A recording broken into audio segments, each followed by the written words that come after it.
Hello, and welcome to Sobercast, where we provide AA speaker meetings and workshops in podcast format. We're an ad-free podcast, and if you enjoy listening, please help us be self-supporting by visiting Sobercast.com, look for the donate link, and drop $1 or $2 into our virtual basket. We hope you enjoy the podcast. Have a great day. Hi, I'm Christie, I'm an alcoholic. Hey, Christie. I want to thank Toby for asking me to speak. And, my sobriety date is April 9th, 2009. And, I have a sponsor, and I sponsor others, and my home group is Tampa YPG. We meet every Thursday at 7:30. And I was taught to say those things in the beginning because that, those are things that keep me accountable and keep me coming back. So, service. Service is a big part of both of those. So, let's see. I grew up in Bradenton, Florida, and I have two little sisters, and my parents are divorced, and drinking wasn't a big part of our house. I never remember seeing anyone in my family drink. Later, after I came into the rooms, I realized what this box was in my mom's refrigerator. It was wine, but growing up, I never knew, anything about it, and but I do remember, after my little sister was born, I was more or less jealous most of my life. And it wasn't for anything other than the fact that, I always felt like I was in competition for something. My parents always encouraged us to do well in school, encouraged us, or told us that they loved us. It was never anything like that, but it was kind of something inside me just has this, drive to compete with someone else or need for attention or something. And I always thought that I was just, trying to do, be the good daughter or clean all the dishes, clean the whole house before my mom got home just to make other people happy. And in, looking back, it wasn't, I'm a people pleaser, so I like to make sure that everything's going okay before I'm okay, and that's just how I was growing up. And when my parents got divorced, I took personally on the role of making sure that my mom was happy, I needed, if she wasn't okay, I tried everything in my power, as a 7-year-old to make sure things were okay, and, I never really paid attention to that until, my behavior, later in life started to, spiral because of alcohol. And, I was always, afraid to ask for things, I guess, because I didn't feel like I either deserved it or I was just scared. I didn't like the answer no, I hear no and I cry, because I want to get my way and I want everyone to agree with me and if you don't, then either you're wrong or I'm going to pout until you give me what I want. And, that's just how it was, and so I started playing sports in 4th grade, and I never really talked about feelings. I didn't really care what I cared what you thought about me, and so I'd try and fit a certain role, but I never really knew what I liked. In elementary school, I like catching butterflies without, I didn't want to play with everyone else, and in middle school, I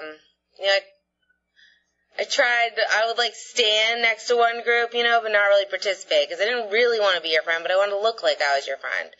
And, I just wanted to be a part of everything without actually being in it. It's kind of like when I came over here, it's I want you to only know this much of me, because if you know this much, then you're not going to like me. And so I did that for most of my life. And, it's just something that I work on. I have the one friend, and we're really close, and then that friend moves away, and then I get a new one friend. And, continue that. And so, middle school comes around, and, I started playing soccer, and I was, kind of growing out of the, super shy phase into, I'll be a part of phase. And, my dad was a coach in sports. My parents, they didn't live too far away. And, my little sister, I still felt like I was in competition with her.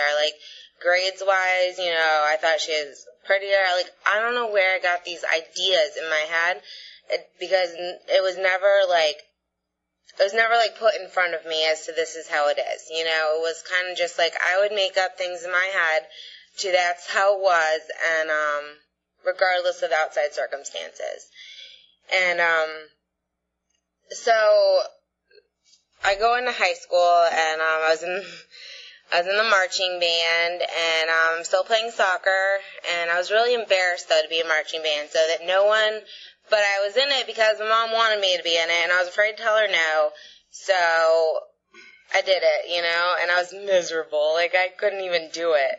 I couldn't even play. I don't think I played the instrument once when we were marching, and, so I was in that for 2 years, you know, suffering through.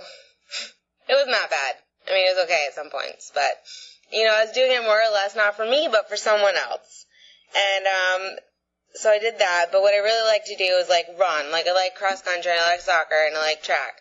So I casually graduated into saying that I didn't want to do that anymore. And, you know, I started running a lot. And it wasn't, and so I like to be part of, like I said earlier, like, I like to be part of everything, so I would join every single club in high school. So it looked like I was super active, but really, like, not participate in anything, you know? And, I mean, I did. Like, I became, you know, like, the key club president or whatever, and, like, track captain, like, all that kind of stuff. Like, everything looked good on the outside, but everything, like, on the inside, you know, it was still, I felt like I was, like, not really developing, you know, like, emotionally and, like, spiritually and, you know, just all of that kind of stuff, because I didn't express it, you know. And so I guess I had all that stuff to keep me busy on the weekends. Like, I didn't even know people went to parties, you know. Like, it wasn't in front of me. I wasn't a part of it. And, like, I didn't date it. I've never had a boyfriend until, you know, the end of my freshman year and into the beginning of my sophomore year. And, you know, I started to hang out with different people, and I quit the marching band, you know, like, that's over, so I have a little more free time, but I still have, you know, sports to keep me going, you know, and, because we had to wake up early, so I couldn't stay out late, and, it started to come around this time when I started dating him, when I would go out to, like, get-togethers, I guess, and, like, they would be drinking, but I wouldn't. And so one day he's like, do you want to drink? And I was like, I didn't really know, like, what I was getting myself into. So we go out to this park. I was 16, and just the two of us, and it was like a 6-pack of, I don't know, Smirnoff, something. And so I drank all 6. You know, and my first time drinking. And, you know, I ended up, I guess it wasn't, I didn't really black out, because I do remember parts of the drive home where I guess I was reading every sign, and everything was blurry though, but I do remember the feeling of after I put it in, I felt like, because everyone else had been doing it, and I kind of felt like I had heard some things, so I felt like I was, you know, like everything just went away. Like fear, anxiety, worrying about doing well in school, worrying about fitting in, you know, like all that kind of stuff. Like, I didn't really care. And I just started talking, you know, about whatever. And, it was like a freeing feeling, I guess. And so, I had a track meet the next morning, and I was actually up here at USF, and all I can remember is, like, wanting to puke the whole way up on the bus ride. And I didn't understand why, because, like I said, I didn't know much about alcohol, but I did, you know, and so I asked him, I was like, why do I feel this way? And he's like, you're hungover, you know. And I didn't like that feeling. It was awful, but I did like the feeling after the drink, you know. I didn't have to, I just didn't worry about everything. Like, everything was okay. But at the same time, a lot of people, like, I've heard their stories, and they're like, had a big party, you know, a better social gathering. And it was just me and him, and I still had those same feelings, you know. And so I didn't really start doing that until a lot more until later. But, that first experience, it taught me that, I felt more of like a part of. I felt more like a grown up, like I was part of high school now. And so then when I'd go out, I didn't have to act like it wasn't my first drink anymore. I was professional.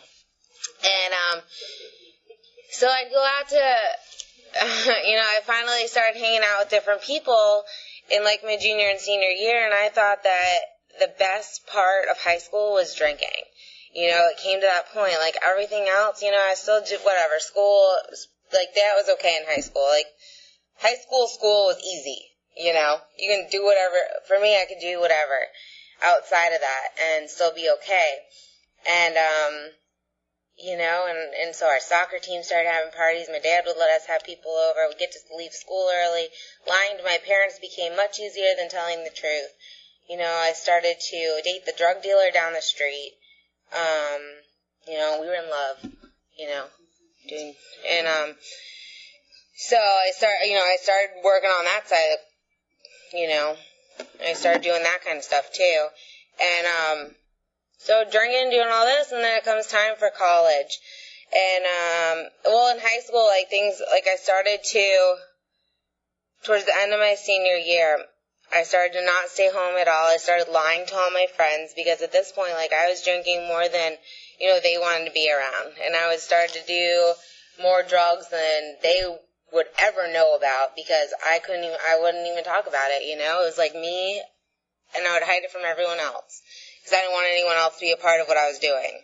And, because it was never enough. Like, it came to the point where, like, I got accepted to Florida State University, and so I went up there, and, like I said, like, I'm shy, like, I don't want to meet any new people, like, I want my one friend, and I'm good.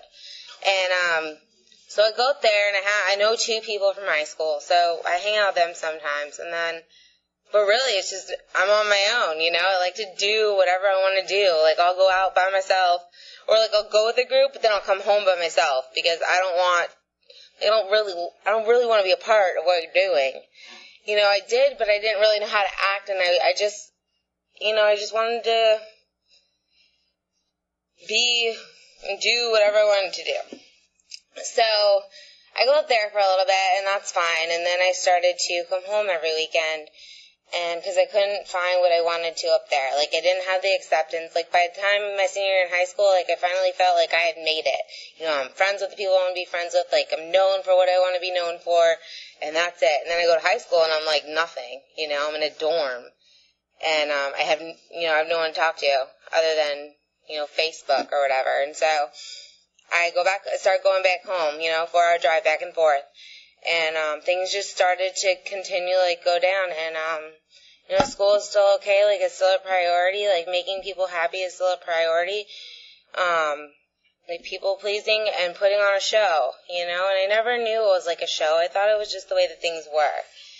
And eventually, like, my parents started to hear things from other people, and I got really offended. I was like, how dare you think that I could do anything like that? Because to their knowledge, like, I'm a good kid who's getting good grades and, involved in,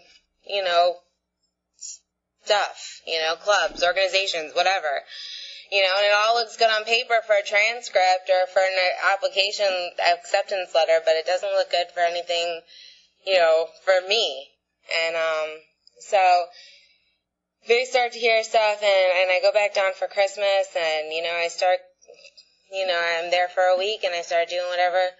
Again, the lying to my parents, like, I feel like I'm in high school, like, I don't have to follow any of your rules, and I'm a grown-up, Meanwhile, like, I'm under their house, like, I have 2 little sisters still at home, and I don't care about any of that, like, like, when I'm in my alcoholism, like, super selfish, and, I didn't even see any of that growing up, like, I didn't know what being selfish was, or having an ego, or any of that, like, I thought it was, like, I don't know, I just never thought that I could, be a part of any of that, or have that be, like, my character, be in me, I guess. So I go back, and I start to become, I start to stop hanging out doing anything up in Florida State, and it was one of those things where I tried, like in the big book when it says, I tried liquor to make me feel this way, or I tried beer to make me feel this way. Well, I did all those things not knowing anything about Alcoholics Anonymous. Like, I had to be if I wasn't in a good mood, I knew I should drink this, because by the end of the night, who knew? And it came to that point where I didn't know how I was going to feel at the end of the night, so I had to drive by myself if I wanted to go out with people. Like, because I'd get somewhere and immediately either I would be really happy and want to hang out with you, or I would be super depressed and need to leave right away, and I would sometimes find myself walking home, wasted and, not knowing how I got home. I blacked out many times and had just random people have to jumpstart my car, drive my car home for me, not even really caring what could have happened. I've hitchhiked before because, I went crazy and people were trying to help me, but I thought they were trying to get back at me. So I started hitchhiking and, it got to the point where I didn't even care, what was going to happen. I was so miserable and, I thought that I was just disappointing everyone else around me, and I was like, okay, well, if I die, it really doesn't matter. So I just go knock on this guy's window. I was like, I need a ride, and he gave me, luckily he gave me a ride home. But, it was to the point where nothing really mattered, and I didn't see how I was hurting my parents. My mom's sleeping on the couch at this point, because after my stint at Florida State, I went home with the intention of going back for summer, but not being able to make it. Like, I had classes. I don't know why I didn't go back up, honestly. Oh, I totaled a car. That's why. But when I was, before I got home, though, I was up there, and, like I said, my roommates were fighting because I was driving them crazy, and, I'd crawl across the street, go to the bathroom at inappropriate places, I'd black out, and security would take me up there, and my friends would have to carry me back down, and, I'd bring random people who I never even knew over to our apartment, not even knowing that I could potentially put myself and other people in danger, and, because I thought I was invincible. Alcohol made me invincible. Alcohol allowed me to not care about anyone or anything else except for the way that I felt. And I wasn't even drinking to drink. I was drinking to black out. I see, people drink today and I just look and it's like, they're sitting down. It's like, oh, just wait till they stand up. That was my, that was my goal. I will sit until I have to get up and I fall. That's all I wanted, and, so when I went back home, I started to get, I would get a job and then, I had this job in high school and so they hired me back, but I started to drink on the job and, because I realized that, if I can drink outside, why can't I just do it there? Why can't I just drink all the time? That was great, and I started to, portion control, half a water bottle, I can do this for this amount of time, and then I'll drink the other half for this amount of time, and, I had it all, I'm trying to control the way that I'm drinking, and I would hide it in, either under my bed, or under my dresser, or, in my clothes, it was everywhere. It was in water bottles, though, and like I said, I'd ration it, and it was the most exciting part of my day to pour it into those water bottles, and I would get so upset when they were gone, and, oh man, and I never threw out the actual bottle, they were all in trash bags under my bed, and I'll never forget when my parents found it, because I don't know why, I just never threw it out, never, and, so, let's see, it just continued to get, worse and worse, and I started sneaking out. I got kicked out of my mom's house, because, I kicked myself out. I called my dad and said I need to leave. I woke up at my dad's house, and I didn't know how I got there. I knew that something had happened the night before, and it wasn't okay.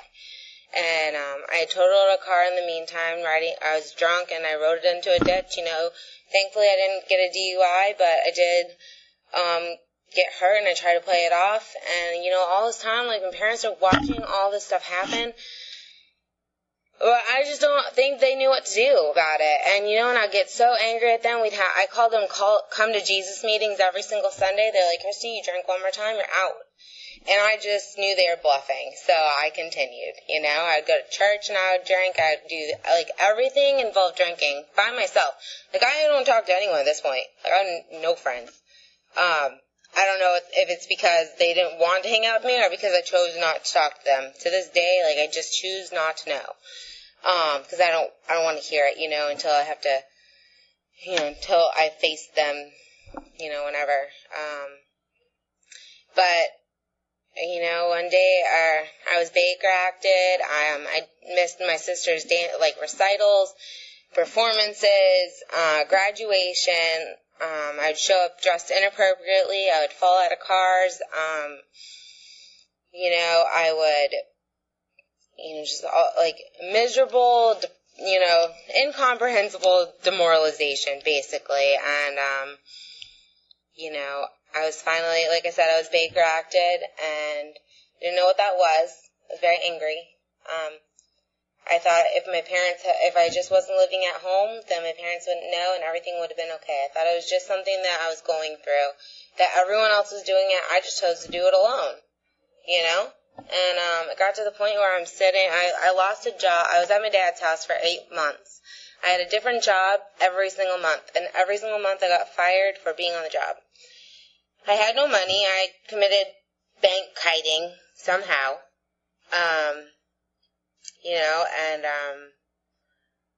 So I owed my parents all this money because our bank accounts were obviously, they were connected, and so they canceled everyone's account, according to me. And so they finally, they were getting down to the last straw, I'm gaining all this weight because all I'm doing is drinking and eating. Like, I'd ride my bike to the liquor store every single morning after my dad went to work and make up millions of stories to the lady, this old couple. Oh, man. Same old couple, and I would tell them I'm making dinner for the whole family or I'm having a party and what should I get, but I'd only get the same thing every single time I go in, like the $9 bottle. And they just kind of, went along with it. And then I'd go ride my bike home, and I'd fall off my bike many times. And, I'd be scraped up, and then, I was a mess. And finally, I think, and I was a writer. I would write down things, like I'd call people and try to talk to family members on the phone, but I'd have to write down everything because I wouldn't know what I would say. And if I was ever going to talk to them again, I need to know what we had talked about. And I would type in on the computer, and I would only admit that I had a problem when I was drinking. Once I got sober, I needed another drink, so I was okay. I don't have a problem. I'm not an alcoholic. Because I had heard these things, and I had been to, they brought me to a couple of meetings after the Baker accident, and, I was drunk the entire time, though. Cross-talking, asking them. They would say things like, oh, I got skinny from drinking alcohol. I was like, how the hell do you do that? I'm gaining millions of pounds, and you need to tell me how, and they're like, just go. They're like, just be quiet. We'll talk to you after the meeting. So, and I never thought I would be able to learn the Serenity Prayer, And, so finally, I'm in my room one night at 3 o'clock in the morning, and I wake up, and I try and go down, then my head starts spinning, and I need it to stop. And so I reach under the bed where I think I had hid some extra, and, I take a drink, and it tastes like water. And I'm like, oh, man, I really have a problem if it tastes like water now, And I think part of me wanted to get caught. Sometimes I would leave it right on the nightstand, waiting for my dad to walk in, because I didn't know what to do, but I didn't want to ask for help. I'd always tell them, like, I'll only be able to get help when I, want the help, If I don't want it, like, it's not going to work. And so they went along with it for a little while, and then, after that night, like, I found out that my dad had poured it down the drain and poured water into these bottles. And, they're like, so we had, like, I guess, I had an intervention with my parents, basically, and they're like, Christie, you either go to treatment or we force you to go to treatment. And, I said no at first. And then I think a couple hours later, it's like, fine. And I had a detox, I think, for a week before that. I didn't know it was detoxing. It was miserable. I started shaking. Couldn't eat anything off a fork, like I would try, and we'd like go out to dinner, and it was like so embarrassing, and I had to hold it with 2 hands, and then eventually I just gave up because it was too hard. And I couldn't take showers. I couldn't stand up straight without shaking, I'm going to the bathroom with, not in, where it's in my room, and, I had heating pads on my stomach. I had a fan at every part of the bed. And a week later, they bring me up to Tampa and over here to HCC, and there's bars on the windows, and I'm like, where have you guys taken me? You should have left me in Bradenton. It's just as bad. And I was so angry at them. Like, this is all their fault. Like, all the stuff that I've got myself into, the way that I'm feeling right now, it's their fault. And, I didn't talk to them for the first 2 months I was up here. I was so angry. And, I go into groups, and they start talking to me about, like, Alcoholics Anonymous and 12 steps and 12 traditions, and start saying the Serenity Prayer, and, I don't really pay attention for the first, 3 months that I'm there, and I don't really, I get a sponsor, but I don't really take it seriously. I don't really I thought it was, a joke, my first meeting, my ex-boyfriend's there, he's in the program, and I'm like, I can't believe this is happening. This is the last thing I thought I would be, I would judge people who drank too much, or I judge people who did drugs, and, but here I am, and so I do the whole treatment thing, and they tell me to be honest, and 2 months in, start talking to my parents again, because it was the first time that one of the girls, they went back out, and I think someone died, who I was in treatment with. And I was like, oh man. I was like, okay. I started to become human again, I guess. The alcohol's out of my system. But I still didn't get it. I still had the idea that I was going to drink. So I would save the money that they'd give me in treatment, and, but I finally started talking to people again. I had to develop communication skills, because the only people I talked to when I was drinking were, telecommunication people, or people who would sell you things. And I almost joined the Navy because of it. Because they would talk to me, and I just wanted them to listen. And they would come out and give me free lunch, and then I told them that my family had family issues, and I couldn't join them anymore. And, thank God that didn't happen. And, anyway, so I'm up here, and I get into the 3/4 halfway house kind of living thing, and I've made my one friend in treatment, right? So I get her, and then we decide we're gonna drink, so we drink, and then I hide it for a little while, and then I get caught, and I'm back in school. I have to leave school again. And then I go back into day treatment, and I still, I do the deal. I do just enough to get by. I'm doing just enough to show you that, hey, this is what you want to hear. And, so I make another one friend while I'm in the 1 month treatment stint again. And, we start hanging out, and, I listen, I do a little more than the last time. I call the sponsor maybe a little more. I didn't do any steps, though. They tried to get us to do steps. I just, honestly, I don't listen that well. I just don't like you to tell me what to do when I don't want to do it. And it took me a long time to get over that, because I drank again.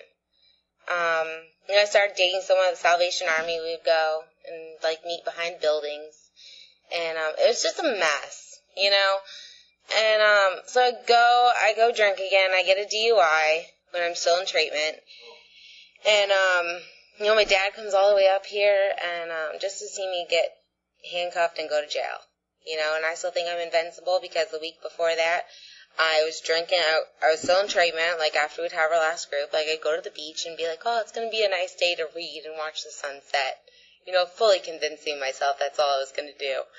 And, I would go meet the wrong people, and, drive back in different clothes than I was wearing before. I went there, and, I got pulled over, and I told the cop that I was an alcoholic and I needed to go to jail.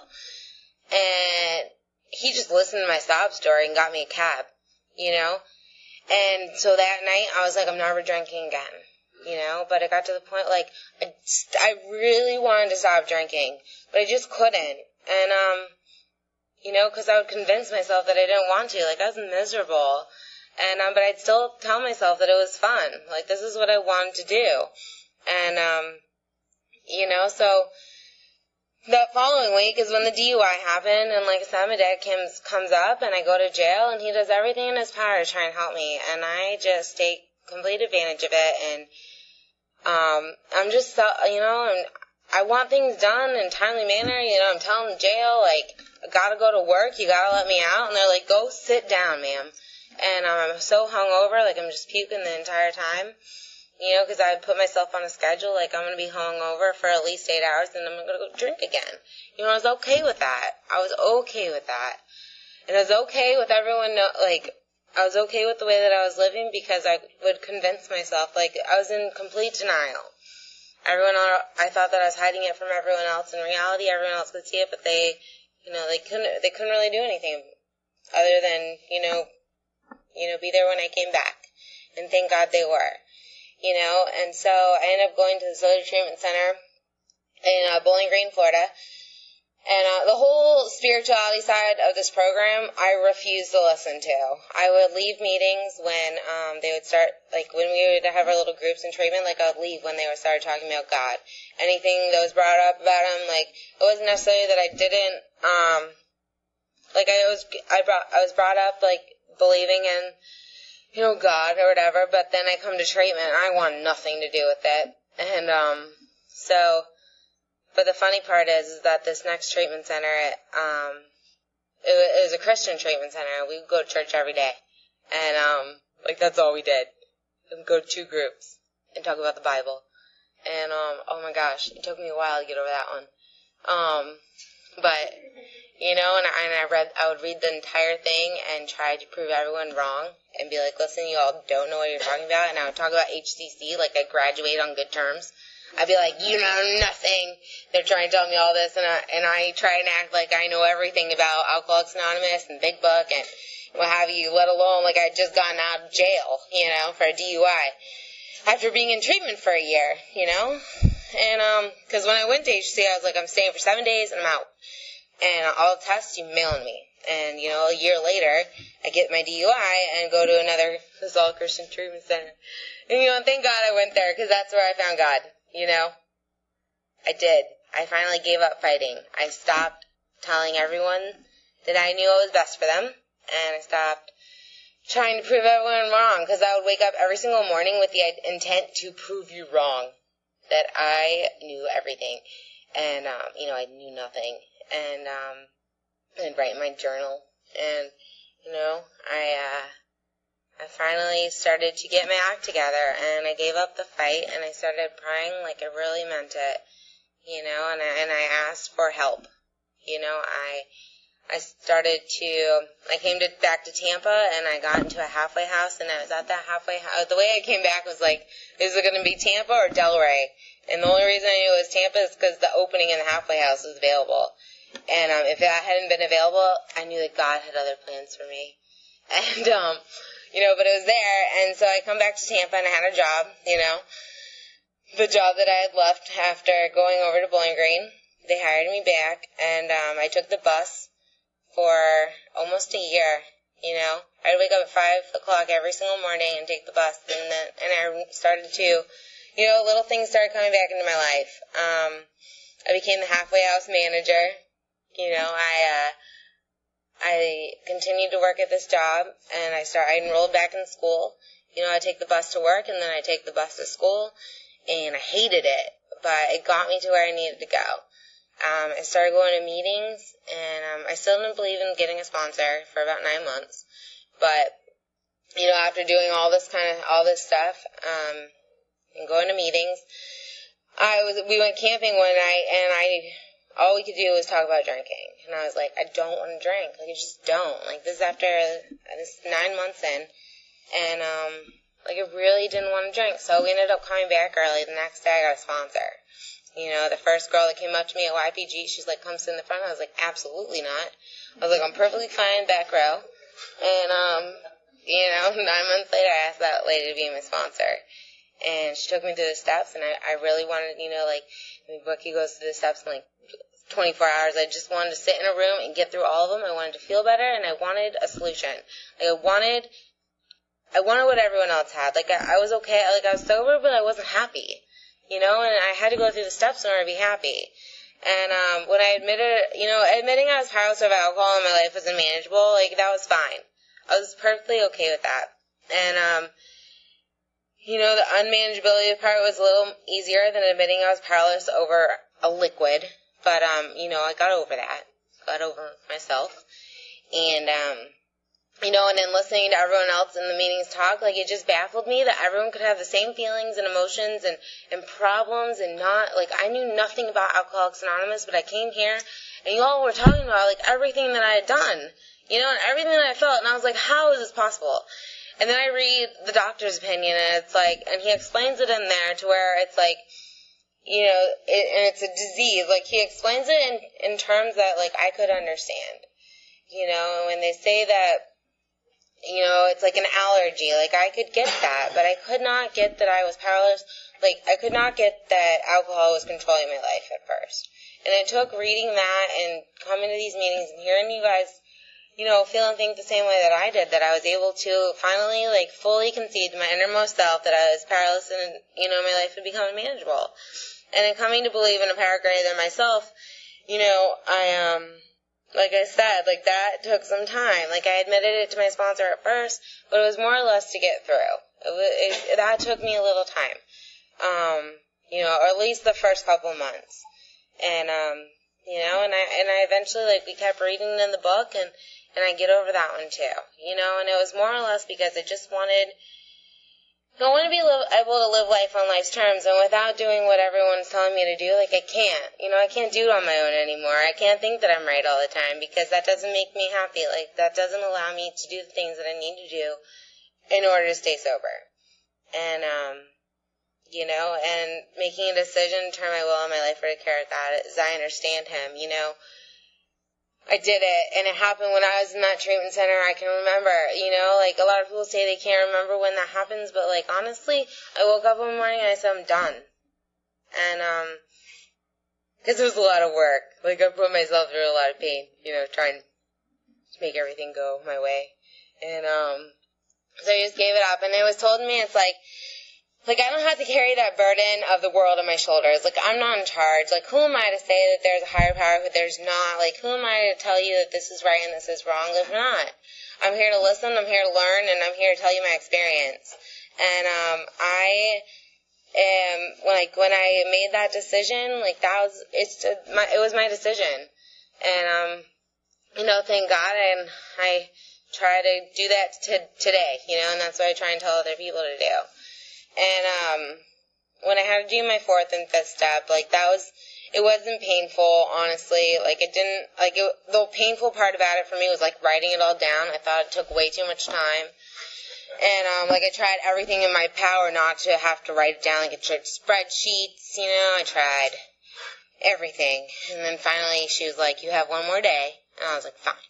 So I did it, and we went over it. And, you know, that sense of, I think it was, like, the relief came in seeing the pattern of the way that I had acted and the way that I felt towards different situations in my childhood and in my adulthood, like the beginning stages of my adulthood, you know?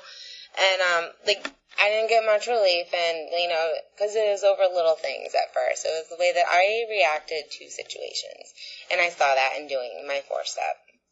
And, like, I was, you know, certain things I might have been embarrassed about, but she reassured me that I'm not, you know, that everything that I've done, someone else has done, and worse. Or, you know, not as bad. You know, it doesn't matter. It's all the same. You know, we all come in here with either, we all got here, maybe not the same way, but we're all here, you know. And so that gave me a little bit of relief, you know. And in hearing, you know, when I asked God to remove my defects of character. I didn't think that I necessarily had any, other than maybe, like drinking, like that was my biggest defect of character. And then it was pointed out to me, like, the ego and the selfishness and self-seeking and like, all that kind of stuff, like fear. And, well, all my defects basically boil down to fear. Like, I'm afraid of a lot of things, and I never thought I was scared. I'm scared of being alone. I'm scared of talking to people. I'm scared of going to school, like, and I have to ask, that's when I have to pray. It's like, if I'm in fear, like, I don't have faith, and today, like, I want to have faith that I can get through all these things, and so, but the only way that I can get through those is to keep coming here and not drink. Like, I'm not going to sit here and say, like, I don't think about drinking sometimes, like, I'm an alcoholic, and, like, those thoughts come up, but thank God, like, the obsession's been removed through doing the steps, and I don't have to think about it every single day of my life, because, if that was the case, I'd be miserable, and I would probably be drunk, because there's no point, like, for me, like, if I was miserable, like, there wouldn't be a point in staying around, just because, through experience, like, when I first came around, and I shared something in the meeting one time, and you guys were like, well, if you don't think you're an alcoholic, go back out and drink, like it says in the big book, and, so I did, and I learned my lesson, and I was an alcoholic, and through doing the rest of the steps, one of the biggest things for me today is service work. I started to become miserable after doing them. A couple months later, I decided to get in a relationship, and it doesn't work out. It's like for 2 weeks. And I was like, nothing's going right. And my sponsor was like, are you doing she's like, what are you doing for AA? I was like, nothing. I'm going to meetings. I have a home group. She's like, no. She's like, you need to get some sponsees, do some service work, and get a commitment. So I did all that, and, I started to feel better, and I started to realize what sponsor relationships were all about, It's not about me anymore. Meetings aren't about me anymore. It's important that I get there and I show up, but what do I have to offer? Like, if I sit in a meeting every single time and I just listen, like, some days I should listen, but other times, like, I need to share. I have to have, like, the only way that I have what I have is by giving it away. And it took me a while to realize that, but I was able to see through other people's action. Like, my sponsor always told me, she's like, I can say whatever I want to say, but it's, people watch. Like, people are going to watch what I do more than what they hear what I say. And, people are going to, like, see how I live life through Alcoholics Anonymous, like, through my actions. And, not everyone needs to know that. Like, my job doesn't need to know that I'm an alcoholic. They just need to know that I'm responsible and reliable, and it's all due to this program. Like I said, the times that I feel like drinking, it's like because everything else is going okay, and this one's going horribly, and so, this is my option, and I look at everything else, and it's like the only reason I have all this stuff is because I'm sober. I could choose to drink today, and all that would go away. I can ruin everything in an instant, the minute I pick up a drink, and, that's scary. And, like, I worked really hard to get where I'm at today, and,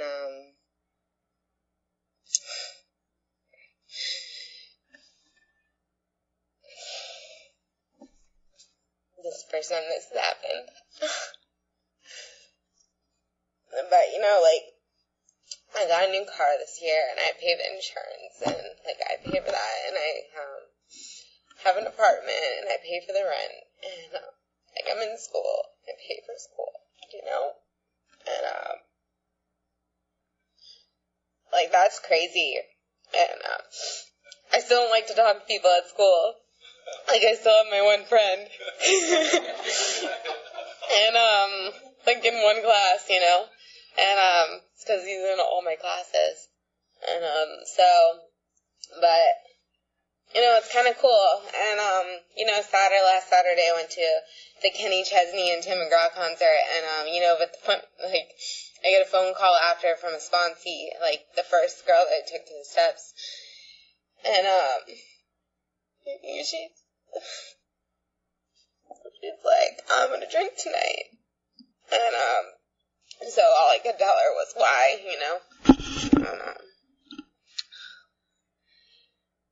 she didn't think she was an alcoholic anymore. I was like, I'm here if you need me. And so, that sucks, but, I can't stop anyone from drinking, I got nothing. All I have is, my experience and, the way that I got sober and the way that I live life today, and, that's what keeps me around. And, and I used to take a treatment or a meeting into the treatment center over here at HCC, and, those girls, I always thought they hated meetings because when I was there, I hated them, but they're just so grateful, and they would thank me every single time for, bringing people in and showing them that, Alcoholics Anonymous works. And it's funny because, when new people come in, it's don't worry, it's going to get better. And, it's overwhelming, but it does. It just gets so much better. And, I can't, it's times I haven't spoke in, a year since I got my 2 years or whatever. And, I didn't think it affected me like this. So thanks. And thanks for keeping me sober.